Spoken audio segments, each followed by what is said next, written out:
Saludo a todas las personas que se están conectando a este foro desde la redacción del diario La Prensa. Seguimos con las entrevistas a los candidatos a las primarias y en esta oportunidad vamos a conversar con el señor César Pérez Vivas, candidato a las primarias de la Concertación Ciudadana. Muchas gracias por atender esta entrevista. Un grato placer, licenciada, compartir con usted este espacio, este momento y poder, por su conducto, saludar a todos sus seguidores, tanto en prensa como tal, como en las redes sociales. Así que muy grato este espacio y muy grato dialogar con una dama inteligente y bella como usted. Muchas gracias. Mire, señor Pérez Vivas, le voy a hacer de una vez la primera pregunta. La gente cree que en las primarias existen dos candidatos de COPEI. Usted se identifica como candidato por la Concertación Ciudadana. Explíqueme en qué consiste este partido o movimiento y, bueno, por qué decidió no ir con un partido tradicional como COPEI. Bueno, yo soy un hombre de la democracia cristiana, como todo el mundo sabe. Eh, Desde muy joven me incorporé a las filas de la Juventud Revolucionaria Copellana y allí he cubierto toda una carrera política que me ha llevado a ser inclusive el secretario general nacional de este partido, diputado durante 20 años en el Congreso, gobernador del estado Táchira. He cubierto todas las etapas. Lamentablemente, COPEI, como todos los partidos políticos, entraron en una crisis por falta de democracia interna, por grupos que se apoderaron de la organización sin los mecanismos democráticos y finalmente terminó el proceso en una judicialización del partido, de nuestro partido. Y hoy en día COPEI es el nombre de COPEI, la identidad del partido con su tarjeta color verde, sus bienes, están en manos de Maduro. Maduro nombró sus directivos y han quedado, digamos, fuera o grupos polemizando que si yo soy COPEI, aquel es COPEI. Y ese debate me parece que en este momento no es lo que le interesa a la mayoría de los venezolanos. Entonces, me pareció que era un desgaste absurdo dedicarse a un debate con un régimen autoritario que se apoderó no solo de COPEI, de todos los partidos. Todos los partidos están intervenidos, hasta el Partido Comunista de Venezuela. Entonces, para las primarias, como se debe presentar una candidatura es por nombre y apellido, nosotros constituimos una especie de movimiento ciudadano del cual forman parte venezolanos que vienen de COPEI, que vienen de otras fuerzas políticas, de Acción Democrática, del chavismo disidente, de Primero Justicia, Voluntad Popular. Conmigo hay dirigentes de todos los sectores políticos del país. Y cuando la gente me pregunta, ¿usted es candidato de COPEI? Yo digo, no puedo ser candidato de COPEI porque COPEI lo tiene el gobierno, pero soy candidato de los copellanos, porque todos los copellanos en Venezuela me conocen desde muy joven y saben que yo represento auténticamente esos valores, esos principios de la democracia cristiana. Pero no solo soy candidato de los copellanos, soy candidato de todo venezolano que tenga el deseo, el interés de producir un cambio, de recuperar la libertad, la democracia y sobre todo recuperar la calidad de vida del ciudadano, es decir, respetarle su dignidad como persona, devolverle la alegría a la familia venezolana. Y por esa razón, a partir de esa formación política en la que yo he estado realizado en la vida, estoy hoy con mi nombre ante el pueblo venezolano ofreciéndole un camino de cambio, de democracia y de bienestar a todos los ciudadanos. ¿Cuál es su principal propuesta política para convencer a los ciudadanos de que usted puede ser el candidato unitario de la oposición? Sé que se ha enfocado mucho en hablar sobre el libre mercado. ¿Eso significa privatizar muchas empresas que existen en Venezuela, manejadas por el gobierno, hoy en día quebradas? Bueno, por supuesto, el tema de la economía social y ecológica de mercado es uno de los ejes fundamentales de mi propuesta política, pero no es la única, porque estoy absolutamente convencido que luego de 23 años de revolución socialista inspirada en el marxismo, comunismo, luego de haber saqueado y destruido a Venezuela, la camarilla que hoy gobierna el país, nosotros necesitamos un cambio profundo en lo político, en lo económico y en lo cultural. Entonces mi propuesta tiene un enfoque político que es desmontar el Estado autoritario, centralista, militarista que ha establecido el marxismo, el chavismo, el socialismo, y establecer una democracia moderna para el país, una democracia de un Estado federal, municipalizado, donde cada Estado, cada municipio tenga sus competencias, sus atribuciones, donde haya un equilibrio de poderes, donde se reduzca el presidencialismo, porque el marco político es fundamental para poder cambiar la economía y sobre todo para superar la pobreza. Si usted me dice a mí cuál es mi principal desafío en este momento como hombre público, como aspirante a presidente de la República, es superar la pobreza. Es la opción preferencial por los pobres que nos consagró el Papa Juan Pablo II en sus famosas encíclicas y en su magisterio de la doctrina social de la Iglesia. Entonces, para mí, poder superar la pobreza supone un cambio hacia la democracia y supone un cambio de la economía socialista, y allí, como tú lo has señalado, es necesario privatizar todo ese poco de empresas que fueron estatizadas y que fueron robadas, saqueadas por la cúpula política y militar del chavismo, que se han encargado de destruir PDVSA, de destruir la cementera, de destruir las industrias básicas de Guayana y de expropiar grandes empresas que hoy en día son una ruina, por ejemplo, Lácteos Los Andes, Agroisleña, para ponerte solamente dos casos emblemáticos de empresas del sector agroalimentario que fueron expropiadas, robadas, saqueadas por el madurismo, y esas empresas tienen que ser obviamente privatizadas, tienen que ser devueltas a sus propietarios, pero sobre todo abrir la oportunidad para que en Venezuela se pueda generar una economía de mercado donde muchas empresas puedan venir a trabajar y a generar fuentes de trabajo. Señor Pérez Viva, ¿qué haría usted con la industria petrolera, que es la principal industria del país, hoy en día destruida, que ha tenido cierto respiro con este acuerdo Chevron que firmó el gobierno con Estados Unidos? ¿Qué haría con PDVSA? PDVSA la voy a reestructurar. Como cuando yo sea presidente de la República, voy a proceder a una reestructuración de PDVSA para sincerar sus estados financieros y manteniendo el control, digamos, en Venezuela sobre el petróleo, porque el petróleo, a diferencia de los regímenes jurídicos anglosajones, en Venezuela el petróleo es un bien que es propiedad del Estado. En cambio, en los países anglosajones, el que tiene un espacio de territorio, un terreno, una finca, y abajo tiene petróleo, es propiedad privada. Entonces nosotros aquí vamos a seguir siendo dueños del petróleo, pero ese petróleo necesita una empresa que comercialice, que lo opere, y esa empresa es PDVSA. Ya no va a ser la PDVSA que teníamos en la democracia, que era una empresa que era dueña de refinerías en el exterior, como la Beba Oil de Alemania, como Citgo en Estados Unidos, como muchas refinerías que lamentablemente esta revolución liquidó, vendió y desmontó la industria petrolera. Entonces, esa PDVSA nueva que vamos a tener será una empresa que va a tener sus activos, que va a ser dueña del petróleo, que va a negociar con el sector privado la nueva etapa petrolera. ¿Y cuál es la nueva etapa petrolera? La apertura petrolera. El Estado venezolano no tiene dinero para reactivar un pozo de petróleo. El Estado venezolano no tiene dinero para recuperar las refinerías, para recuperar las empresas distribuidoras de gas doméstico, para recuperar ni siquiera las estaciones de combustible que hay en todas las ciudades.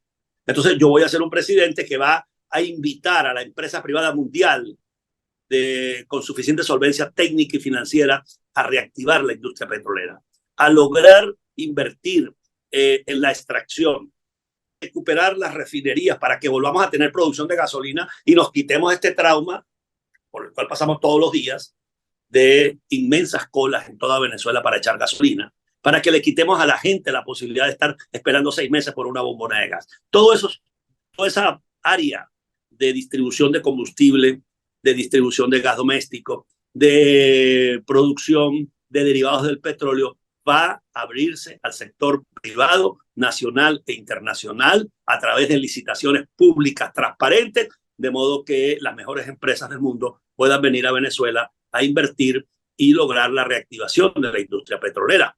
De acuerdo con nuestros equipos técnicos, se requiere una inversión mínimo de $25.000 millones por año durante 6 años para llegar a 3,5 millones de barriles, que era lo que teníamos antes. Y nosotros nos vamos a enfocar con la empresa privada a conseguir un incremento sustancial de la producción petrolera, porque si no aprovechamos el poco tiempo que el petróleo tiene en el mercado mundial como un instrumento energético, pues vamos a quedarnos en las próximas generaciones, a finales de este siglo, el petróleo ya no va a tener la significación económica que tiene en este momento. Señor Pérez Vivas, usted ha decidido participar en unas elecciones donde está en riesgo el poder del gobierno. Ya hace unos años, usted fue uno de los abanderados de un referéndum revocatorio que no permitieron las instituciones de este país. ¿Qué aprendizaje le dejó digamos, esa medida arbitraria que se tomó en ese momento cuando no se permitió un referéndum revocatorio para sacar a Maduro del poder? Y bueno, ahorita que son las presidenciales que constitucionalmente se tienen que hacer en el 2024, pareciera que la vía de dividir y desmotivar el voto es lo que va a seguir impulsando el gobierno de aquí hasta que se den esas elecciones. Efectivamente, estamos frente a un régimen profundamente autoritario, antidemocrático, fascista por los cuatro costados, que le tiene miedo a la participación ciudadana, que le tiene miedo al voto de los venezolanos y desarrolla una serie de estrategias para dividir a la sociedad, para desmoralizar a la sociedad y, cuando les ha tocado, impedir que la sociedad se exprese a través del voto. Usted ha colocado un ejemplo reciente del año 2021 en el cual me vi en tareas de conducción, es decir, asumí el liderazgo de la convocatoria al referéndum revocatorio presidencial, y Maduro, cuando se dio cuenta que el referéndum tenía 70% de aprobación y de intención de participación, ordenó a sus oficiales del Consejo Nacional Electoral abortar, como hoy en día está conspirando contra las primarias, porque saben perfectamente que la participación ciudadana movilizada, la sociedad, gracias a esta campaña que todos nosotros, los candidatos, estamos adelantando por todo el país, genera una actitud de los ciudadanos por el cambio, que al gobierno le tiene miedo. De modo que a mí tampoco me extrañaría que el próximo año Maduro se invente alguna historia para no ir a elecciones. Por eso yo vengo sosteniendo la tesis de que la oposición venezolana, nosotros los líderes de la oposición, los que estamos en campaña, los que queremos representar la alternativa y el cambio en Venezuela, no podemos dejar de concurrir a las elecciones. Ya lo decía yo en abril, y el que quiera comprobar lo que estoy diciendo solo tiene que meterse en mi cuenta de Instagram y allí va a encontrar una rueda de prensa mía de abril de este año, donde yo he dicho que Maduro es capaz de llevarnos a la cárcel a todos, de inhabilitarnos a todos, con el objetivo de que nos retiremos de las elecciones y le dejemos el camino solo para él ser candidato, con algunos personajes que inscriba disfrazados de opositores, con el objetivo de que le lleven la comparsa a él, pero los verdaderos dirigentes de la oposición pueden ser sacados de juego. Entonces, frente a ese escenario, yo he dicho que aunque nos metan presos, aunque nos inhabiliten a todos, la oposición venezolana debe tener un candidato unitario el año que viene. Que sea Maduro el que le dé el palo a la lámpara, que sea Maduro el que busque la forma de no hacer elecciones o de cometer un fraude, pero no nosotros los que vamos a dejarle la cancha a Maduro para que él pueda continuar 6 años más en el poder, porque realmente sería demasiado trágico para este país que la camarilla encabezada por Maduro continúe en el poder. ¿Qué piensa usted, señor Pérez Vivas, de esas negociaciones que públicamente ya las tiene el gobierno con Estados Unidos, donde el gobierno sigue exigiendo el levantamiento de las sanciones? Dicen que por esa negociación es que todavía no se ha eliminado o intentado suspender las primarias. Bueno, es parte de la geopolítica mundial, de las realidades en las cuales estamos nosotros inmersos. Estados Unidos, pues, es un país que defiende sus intereses, y este gobierno pragmático, que no tiene principios, buscando sobrevivir, pues trata de conseguir algún tipo de auxilio financiero con el cual perpetuarse en el poder. De modo que, al margen de esas negociaciones, que ojalá y puedan lograr mínimo de garantías para el proceso electoral. Al margen de ellas, nosotros no tenemos otro camino que seguir la lucha, continuar presentándole al país una alternativa. Y el año que viene, cuando venga la elección presidencial, repito, si Maduro la hace, porque siempre hay la posibilidad de que salga corriendo, huyendo de la elección con alguna excusa, pero si Maduro la hace, nosotros tenemos que ir a esa elección con una candidatura unitaria que es la que vamos a elegir ahora en la primaria. Y bueno, todos acuerparnos en torno a la alternativa unitaria para derrotar voto a voto a Nicolás Maduro el próximo año. ¿Sabe si hay conversaciones en este momento para que se le levanten las inhabilitaciones a algunos candidatos? Usted fue víctima de eso hasta hace unos años. Efectivamente, intenté ser candidato en el 2016, nuevamente en el 2015 al Parlamento, y no fue posible porque a pesar de que yo ejercí mis derechos, mis recursos, pues en Venezuela no hay sistema de justicia, se me denegó la justicia, y ahí está ese expediente en la sala político-administrativa del Tribunal Supremo como prueba fehaciente de la denegación de justicia en la que incurre el régimen socialista. De modo que eso es una conducta permanente de estos actores, de estos señores que hoy gobiernan. Pero, por supuesto que sigue habiendo gestiones privadas, públicas, de gobiernos, de la comunidad internacional, y yo no puedo, pues, quitarle el derecho a las personas que son víctimas de esta injusticia de defenderse, de hacer todo lo que tengan a su alcance para poder respetar sus derechos, como el que está preso, que hace todas las gestiones para quedar en libertad.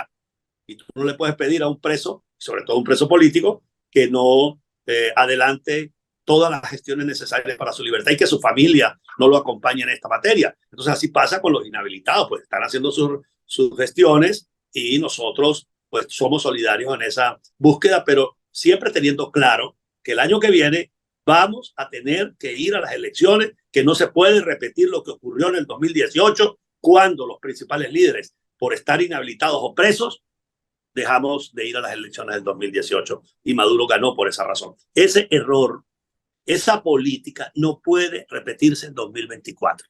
Y ese es el principal elemento que yo he venido poniendo sobre la mesa en el debate nacional, y es que nosotros tenemos que hacerle frente a Maduro para que él sea el que brinque o se encarame, como decimos en criollo. O va a las elecciones, se cuenta y pierde y tiene que entregar el poder, o se convierte de una vez y por la calle del medio en un personaje que se roba una elección o no la hace de manera descarada, que fue lo que hizo con el referéndum revocatorio. Mire, cómo blindar estas primarias que han tenido muchas trabas desde que fueron pensadas, convocadas o acordadas entre los partidos políticos y líderes políticos de oposición. Según el Centro de Estudios Políticos de UCAP, pues ya hay amenazas puntuales en algunos centros de votación en estados como Táchira, Amazonas y del Tamacuro, también sobre personas que han ofrecido sus casas como centros de votación. Y esa violencia política ha afectado a la mayoría de los candidatos. Puntualmente 3 han hecho amenazas de incluso agresión física, amenazas de muerte. ¿Cómo blindar las primarias ante ese escenario? Bueno, en una sociedad autoritaria, en un país que tiene un gobierno de las características que tiene el gobierno de Maduro, es muy difícil diseñar un blindaje. ¿Por qué? Porque estamos en un régimen que en vez de cumplir con la Constitución, la cual le ordena favorecer, facilitar, ayudar, cooperar con la sociedad para el ejercicio de los derechos, hace todo lo contrario, la sabotea, la obstruye. Entonces, nosotros estamos desarrollando una acción cívica, ciudadana, con nuestra fuerza, con nuestra humanidad, con nuestros limitados recursos como sociedad, y estamos avanzando hacia el 22 de octubre. Ahora, estamos frente a un régimen tan autoritario, tan criminal, que es capaz de mandar brigadas armadas a sabotear un centro, es capaz de impedir físicamente la realización de la primaria, sigue presionando a los dueños de locales para que no lo faciliten, o nos hostiga a nosotros.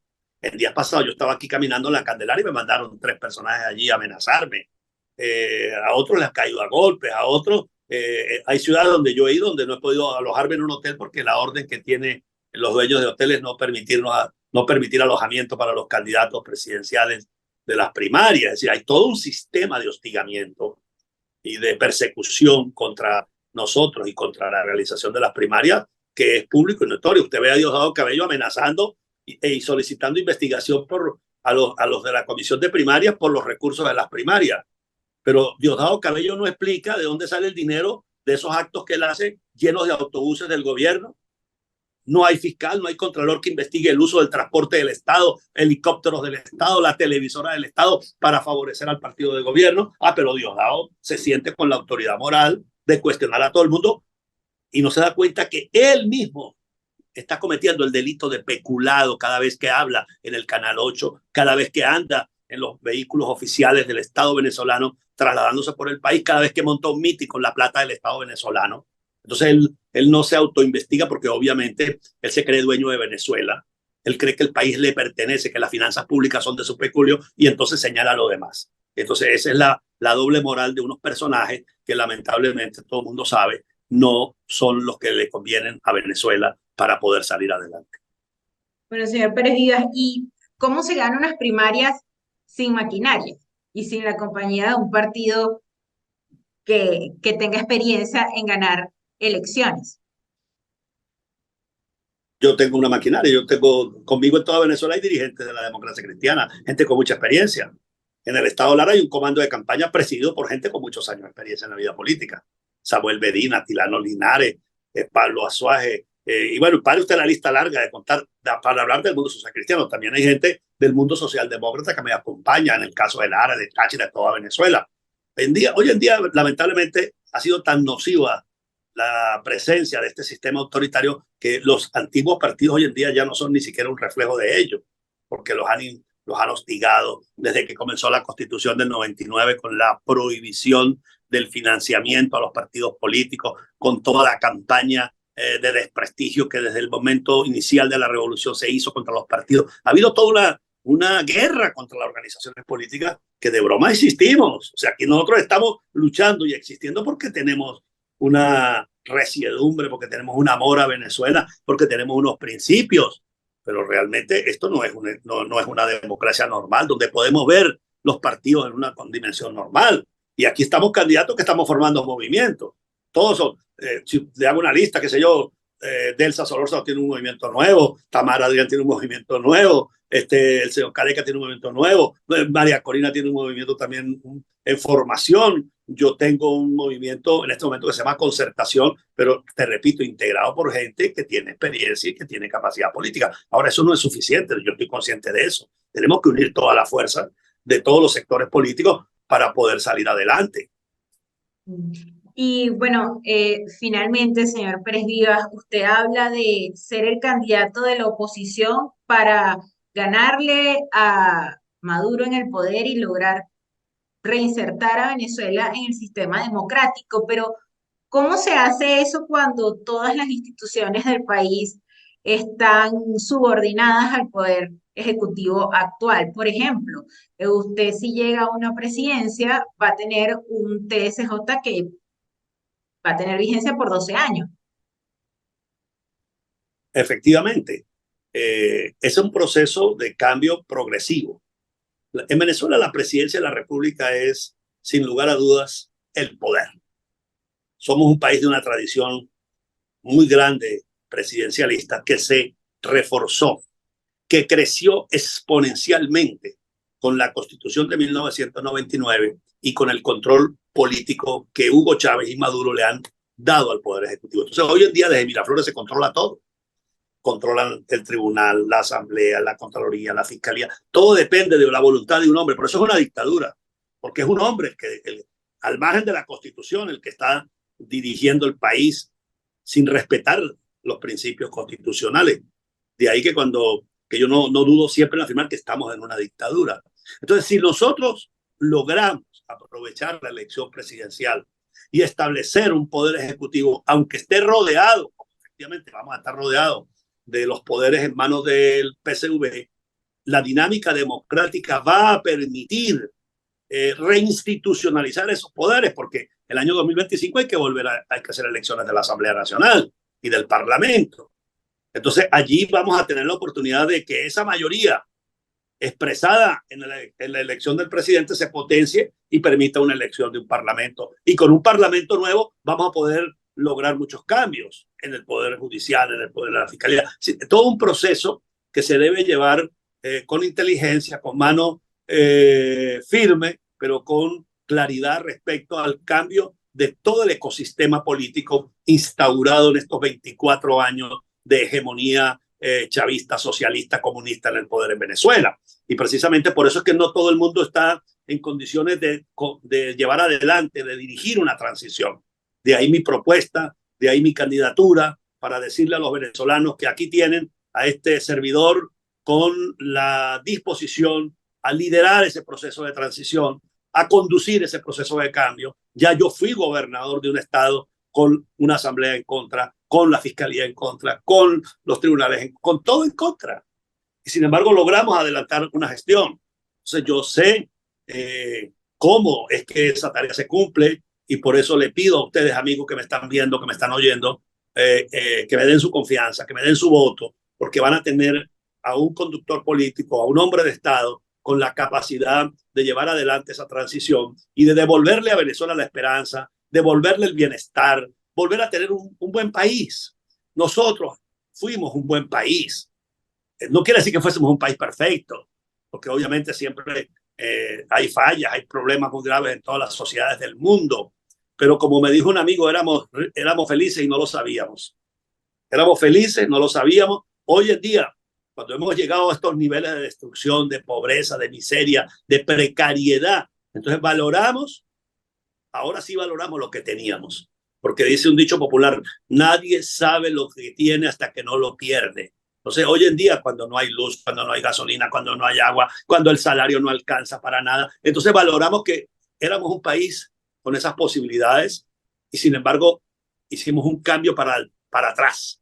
En vez de avanzar a superar las dificultades que habían cuando llegó la revolución, hemos hecho un salto hacia el vacío, hacia atrás, y hoy en día somos un país que está destruido. Por eso para mí el cambio estructural es fundamental, pero también la atención inmediata a los problemas que tiene la gente. Tengo un plan de emergencia especial para atender a los ancianos, a las personas de la tercera edad y a los niños, porque esas personas hoy en día tienen grandes carencias.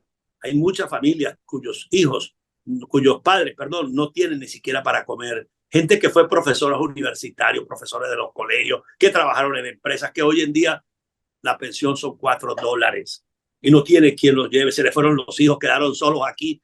Hay inclusive gente que vive hasta en unas quintas muy bonitas y no tienen comida en la casa, porque lamentablemente no tiene quien les lleve un pan, porque ya no están en condiciones de salir a trabajar físicamente, ni siquiera en trabajos manuales, porque ya hay una deficiencia digamos, energética por la edad. Bueno, yo voy a adelantar un plan de atención inmediata para todas las personas de la tercera edad y para los niños que están desnutridos, que están huérfanos. Un plan especial para los jóvenes que se llama Aprender Ganando. Un plan para que los jóvenes se inserten en el mercado laboral desde el mismo momento en que empiecen a estudiar una serie de oficios, carreras que los incorporen de manera simultánea al mercado. Y esa tarea la vamos a hacer a través, por ejemplo, de idiomas, a través de comercio digital, diseño digital, una nueva política de emergencia que vamos a poner en marcha apenas lleguemos al gobierno. Señor Pérez Vivas, ¿se han dado algunas alianzas? Digamos que la última y más emblemática ha sido la de Primero Justicia con un Nuevo Tiempo. ¿Ha evaluado usted alianzas políticas?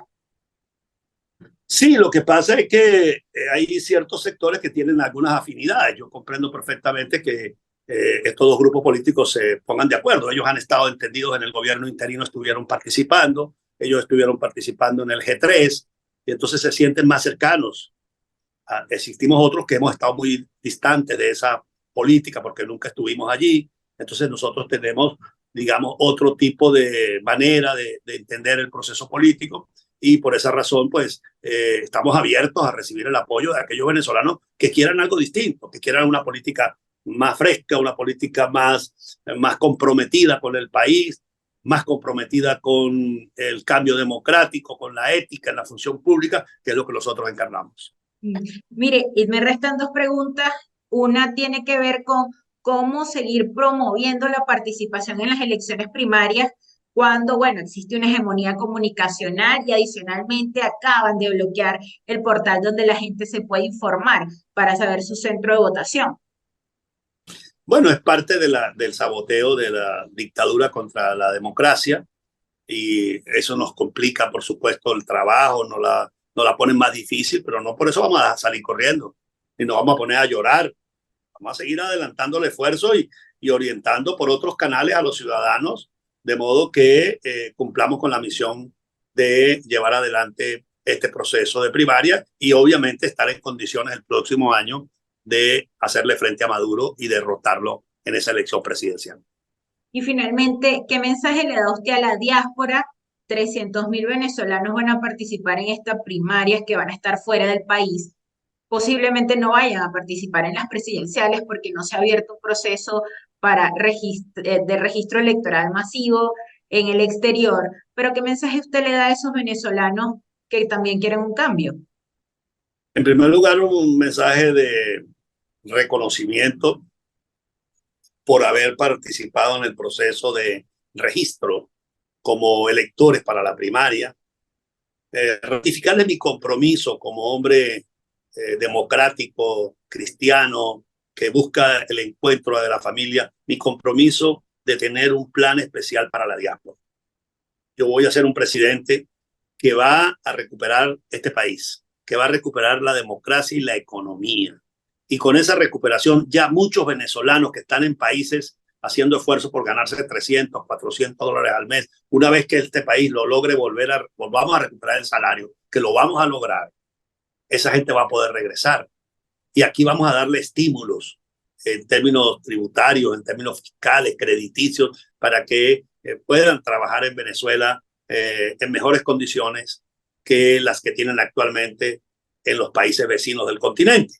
Pero aquellos que no van a poder regresar, porque, bueno, las circunstancias familiares o las circunstancias económicas no le permiten regresar a Venezuela, van a tener un gobierno que va a reconocer sus derechos fundamentales. Por ejemplo, el derecho a la identidad, que es un tema fundamental. El gobierno de Maduro le niega hasta el derecho de la identidad a los venezolanos, no le da cédula, no le da pasaporte.